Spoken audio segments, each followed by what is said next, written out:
Ассалаумағалейкум, ардақты ағайын.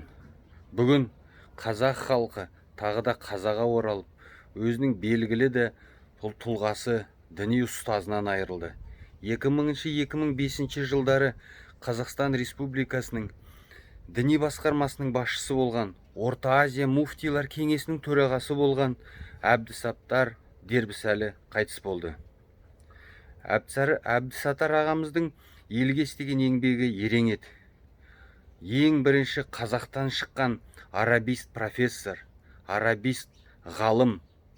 Ең бірінші осы тәуелсіз Қазақстан Республикасында шығыс тілдері және шығыстану ғылымының дамуына үлесін қосып, ең бірінші шығыс тілі мен шығыстану арабистика кафедраларын ашқан үлкен ұстаз еді.